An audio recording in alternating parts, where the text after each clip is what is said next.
Hello. হ্যাঁ, বলুন। হ্যাঁ, আপনারা তো আজ এপিসি ভবনে গিয়েছিলেন। হুম। মানে কিছু আলোচনা বলতে আনঅবজার্ভদের নিয়োগের বিষয় বা কুড়ি-বাইশের সঙ্গে যে জটিলতা বিষয়টি রয়েছে। তো কি আলোচনা হলো বা ডেপুটেশনে কি উঠে আসলো একটু যদি বলেন দেখি।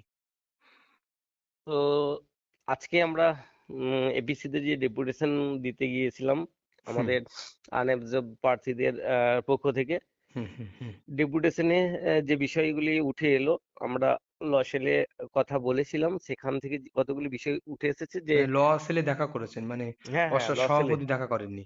না আজকে স্যার দেখা করেননি। আচ্ছা, আচ্ছা। তো আমরা ল সেলেই কথা বলে এসেছি, যেটা জানতে পেরেছি যে 20-22 বা আনঅবজার্ভদের নিয়ে যে সেপারেট যে প্যানেল তৈরি হচ্ছে সেটা কিন্তু প্রসেস শুরু হয়ে গেছে।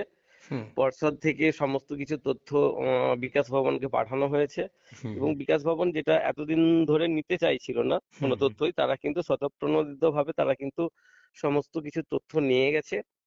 এবার হুম, একটাই বক্তব্য পর্ষদের তরফে যে হুম, টোটাল শূন্যপদ কতজন, এখানে কাট অফ মার্কস কি হবে, হুম। সেটা শূন্য পদের উপরে ডিপেন্ড করবে।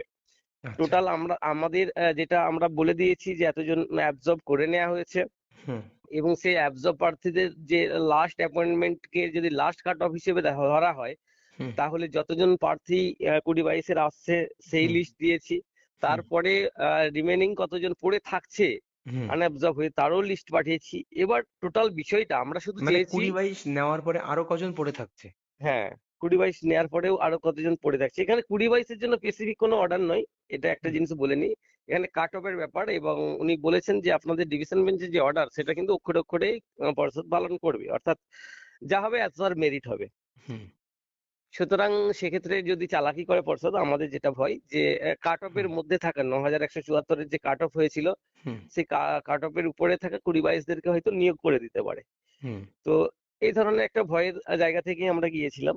তো হুম, এখান থেকে স্পষ্টতই যে বার্তাটা এলো হুম, যে কাট অফ নামবে কিনা সেটা এখনই বলা যাচ্ছে না। আমরা কাট অফ নামার বিষয়ে কিছুই বলতে পারবো না। কেবলমাত্র আমরা চেয়েছি যেটা, সেটা হুম। হলো সুপ্রিমে আমাদের বিরুদ্ধে যে বারবার কন্টেম্প কেস হচ্ছে, সেই কন্টেম্প এর পরিপ্রেক্ষিতে আমরা চেয়েছি যাতে সেই অর্ডারটা বলবৎ করা যায়। অর্থাৎ অ্যাকচুয়ালি সুপ্রিম কোর্টের মানে অর্ডার অনুযায়ী নিয়োগটা হয়। হ্যাঁ, আচ্ছা অ্যাকচুয়ালি মানে West Bengal board of primary education নিয়োগ দিতে চাইছে কিন্তু এডুকেশন ডিপার্টমেন্ট সেটাকে মডিফিকেশন করছেন না। হ্যাঁ, তবে এটাই তো? আরেকটা জিনিস এটা হ্যাঁ, একদম, একদম। আরেকটা হুম, জিনিস এখান থেকে পরিষ্কার হয়েছে। হুম, আমাদের কিছু বক্তব্য রয়েছে যে যেখানে কিন্তু এখানে যেই দিকে যাচ্ছে প্যানেলটা সেটা বোঝা হুম। যাচ্ছে তারা কিন্তু সুপার নিউমেরিকের দিকেই যাচ্ছে। আচ্ছা, আচ্ছা। তারা কিন্তু কনভার্টের দিকে যেতে চাইছে না। এসসি হুম, এসটি সিট হুম, হুম। যেহেতু স্পেসিফিক ভাবে আচ্ছা, উল্লেখ আচ্ছা। করে দেয়নি সুপ্রিম কোর্ট যে হুম, এই হুম, সিটকে কনভার্ট করতে হবে, হুম। সুতরাং একটা সাংবিধানিক সিট সেটা মানে কনভার্ট করে নেওয়া যায় না। সেক্ষেত্রে আচ্ছা, আচ্ছা। পরবর্তীকালে আইনি জটিলতা হতে পারে। আচ্ছা, সেই আচ্ছা। জন্য সম্ভবত বিকাশ ভবন সুপার নিউমেরিকের দিকে এগোচ্ছে।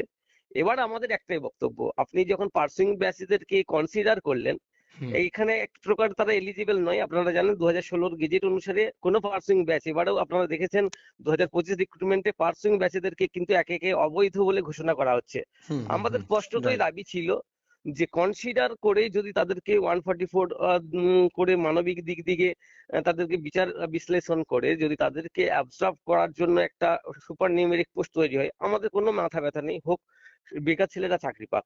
হুম, কিন্তু হুম। তার জন্য যারা আগে থেকেই এলিজিবল ছিল এবং গেজেট অনুযায়ী যারা একমাত্র এলিজিবল সেটা হলো আনএবজর্ব প্রার্থীরা, তারা সমস্ত কিছু আগেই কিন্তু তারা ট্রেনিং কমপ্লিট করে নিয়েছে এবং হুম, সেখানে কিন্তু তারা পার্টিসিপেট করেছে। অর্থাৎ হুম, এখানে বলা যেতে পারে লিগ্যাল ক্যান্ডিডেট কিন্তু আনএবজর্বরা।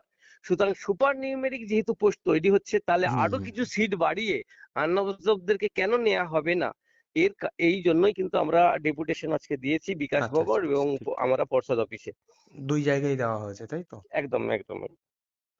ওরা কি ডিসেম্বরের মধ্যেই কি নিয়োগ প্রক্রিয়া শুরু করবে কি তেমন খবর রয়েছে? এই মুহূর্তে নয়, টোটাল প্রসেসটা হয়তো সাজানো চলছে, তবে হুম, প্যানেল প্রকাশিত হবে না এই মুহূর্তে। 9 তারিখের আগে প্যানেল প্রকাশিত সম্ভবত হবে না, যেটুকু আমরা খবর পেলাম আজকে। হুম, হুম। হয়তো ফেব্রুয়ারির দিকে অ্যাপয়েন্টমেন্ট দিতে পারে। একদম এমনটা হতে পারে। হতে পারে, হয়তো আমাদের যেটা ধারণা 9 তারিখে হয়তো তারা টোটাল প্যানেলটা কতজন কি নিয়োগ দিচ্ছে না দিচ্ছে টোটাল বিষয়টা সুপ্রিম কোর্টে সেদিন তুলে ধরতে পারে। মানে ৯ই জানুয়ারি সুপ্রিম কোর্টে বিষয়টা উঠতে পারে। একদম। তারা পরিষ্কারভাবে কি করতে চলেছেন, কতটা শূন্যপদ ক্রিয়েট করছেন, হ্যাঁ, হ্যাঁ, কতজনকে হ্যাঁ। আমরা দেব, রেস্ট কতজন থাকছে, এই একদম, সমস্ত বিষয়। একদম, তার মানে এক প্রকার এই নিয়োগটা হচ্ছে একটা পজিটিভ খবর বার্তা উঠে আসছে।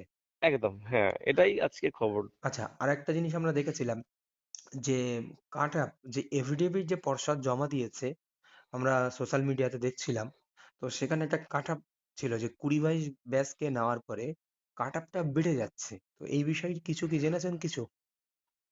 কাট অফ বিষয়ে এটা অবশ্যই কাট অফ তো অবশ্যই বেড়ে যাওয়ার ব্যাপার রয়েছে, কেননা তারা সেই সময় কম্পিটিশন যখন লোক মানে যখন চাকরি প্রার্থীর সংখ্যা বাড়বে সেখানে কাট অফ বাড়তে পারে, এটা স্বাভাবিক নিয়ম রয়েছে, আবার কমতেও পারতো। হুম, কিন্তু এখানে অবশ্যই জটিলতার জায়গা তো অবশ্যই রয়েছে, এটা এক ধরনের, এটাও আজকে ল অফিসার স্বীকার করলেন যে যদি কেবলমাত্র শূন্য পদের ভিত্তিতে নিয়োগ করতে হতো, হুম। আমরা যদি সুপার নিউমেরিক না চাইতাম, তাহলে কিন্তু এখানে প্রায় ১,০০০ প্লাস কিন্তু অবশ্যই ইন চাকরি সার্ভিসরা বাদ হারাতো। পড়তে পারে।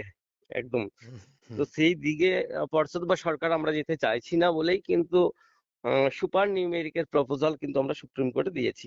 আচ্ছা, আচ্ছা, আচ্ছা। এবার আমাদের কোনো হাত নেই, কেননা আপনারা জানেন তাদের পর্ষদের সেই একই বক্তব্য যে আমরা কেবলমাত্র নিয়োগকারী সংস্থা, আমরা কিন্তু টোটাল শূন্যপদ ক্রিয়েট করার ক্ষমতা পর্ষদের নেই। নেই, নেই। সুতরাং শূন্যপদের উপরে ভিত্তি করে কিন্তু আমরা কাট অফ সেটা কমবে কি বাড়বে, পরবর্তীকালে আনঅ্যাবজর্বড হবে কিনা সেটা ঠিক, ঠিক। আহ, বিকাশ ভবন ঠিক করবে। সম্পূর্ণ বিকাশ ভবন শূন্যপদটা দেবেন। একদম। রাইট। অসংখ্য ধন্যবাদ ভালো, ভালো তথ্য দেওয়ার জন্য। আপনাকে অনেক ধন্যবাদ আমাদের পাশে থাকার জন্য। ওকে।